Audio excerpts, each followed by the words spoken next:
সেইটো মানে যোৱা ৰবিবাৰে মানে কেৰেলাত গৈছিল মানে কৈছিল দাদা 11টা বজাত ট্ৰেইন আছে মোক মানে কেৰেলাত থৈ আহিব লাগিছিল পাছত কোকৰাঝাৰত থৈ আহিব লাগিছিল কৈছিল পাছত মই ক'লোঁ দে হ'ব দে মই পাছত কোনে কোনে যাব পাছত কৈছিল হৰমোহন ৰায় আৰু মই যাম সেনেকৈ মানে দুজনাকে মই ট্ৰেইন অফিচত প্লেটফৰ্মত মানে দুজনাকে থৈ আহিলোঁ মানে সিহঁতে টিকেট কৰিল পাছত মই ক'লোঁ দে তাহলে তুমিও যাবি ময়ো যাম এনেকৈ কৰে উমৰাত ট্ৰেইনত উঠিছিল মানে 11টা বজাত ট্ৰেইন থকা কথা কৈছিল পাছত লেট আছিল নে কি আছিল এইটো নাজানো তাৰপাছতে মানে উমৰাত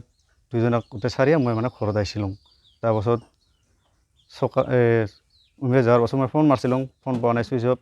তাৰপাছত সোমবাৰে ফোন মাৰিছিলোঁ ছুইচ অফ মঙলবাৰে ফোন মাৰিছিলোঁ ছুইচ অফ মানে মই খবৰ পোৱা নাই তাৰপাছত কিবা সন্ধ্যা সেনেকা 5টামান বজাত মানে ফোন কৰিছিল কি কমলাই ফোন কৰি মানে আমাৰ ঘৰৰ নাম্বাৰ কিজানি মুখস্থ নাছিল তাই এজনী ছোৱালীক মানে ফোন কৰি থাকে সদায়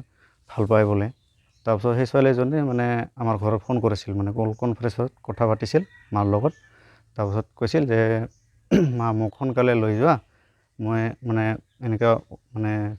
দুৰ্ঘটনা ঘটিছে মোৰ লগত ট্ৰেইনত মানে মোৰ মূৰত কাটিছে গাত কাটিছে ভৰিত কাটিছে মই মানে একদম জখমী আৰু লগৰজন হৰমোহন ৰায় তেওঁৰ খবৰটো আমি ভালকৈ নাপালোঁ মানে তেওঁ ক'ত আছে মানে তাৰ লগত মোবাইলো নাছিল মানে দুজনৰ মাজত এজনৰ মোবাইল আছে কমলা ৰায় তাৰপাছত তাৰ পৰা মোবাইল টকা পইচা আৰু কাপোৰৰ বেগ সম্পূৰ্ণ মানে গাড়ী লৈ গৈছিল ট্ৰেইনত এনেকুৱা কৈছিল তাৰপাছত কৈছিল আমি ফকিৰাগ্ৰাম ষ্টেচনত নামিছোঁ মই মানে ইয়াৰ পৰা খোজকাঢ়ি যাই আছোঁ মানে সোনকালে মোক লৈ যোৱা এনেকুৱা কৈছিল তেওঁলোকে ক'ত আছে আমি সেইটো নাজানো মানে